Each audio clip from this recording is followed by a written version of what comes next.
qabsoon kun boqonnaa seenaa jirti. Boqonnaa xiinxala guddaa ga'a. Aarsaa guddaas nu kafalchiisuu danda'a. Warra Oromoo duubatti deebisuu barbaadu wannan jechuu danda'u. Fixuu dandeettu Oromoo. Hidhuu dandeettu. Hoogganaa ajjeesuu dandeettu.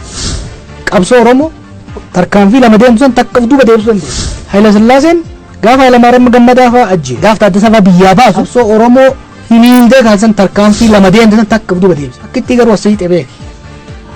Darguun gaafa Hayilee Fidaa fa'aa fixu. Tarkaanfii takka malee deema. Garuu jala kaa'annee beeki laman jettu. Mallasaan fa'aan hoggana yaa'ii kennu nama tokko keessa hin dhagaye. Listii baafatanii itti dhufan. Hogganoota Oromoo keessaa eenyu fa'aa ilimineet godhuu qabna kan jedhu. Qabsoo Oromoo hin laamsheessinaa jedhaniiti. No doubt qabsoon sun lama tarkaanfattee takkaaf duuba deebitee takkitti garuu jaluma buufa. Ammas lama tarkaanfannee jirra. Warri qabsoon Oromoo gara fuulduraa baafte qabsoo Oromoo ganee diina wajjin ta'e itti duulaa jira. Of duuba deebisuudhaan maal gochuu barbaadan?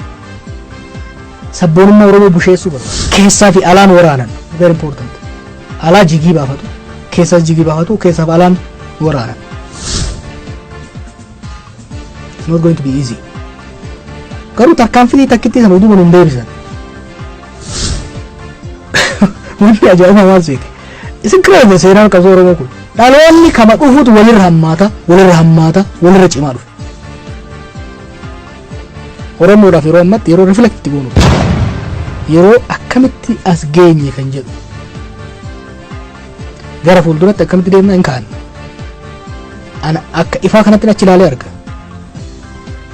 amma booda this will be the last tarkaanfii dhumaati amma tun Oromoof hin dabarteef ummanni Oromoo eenyummaa isaatiin boonee guddifatee seenaas fi dagaagfate qe'ee ofiitirratti qabeenya ofiitirratti torban darbee kanatti last week Tullubooyya gurguratanii jiran beek.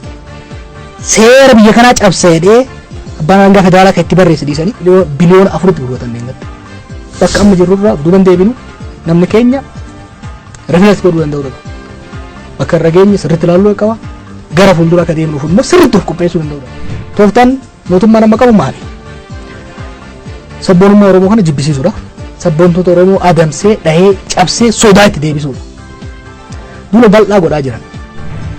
It's okay. Irra aanna bakka tokko nama geenya jechuu barbaada.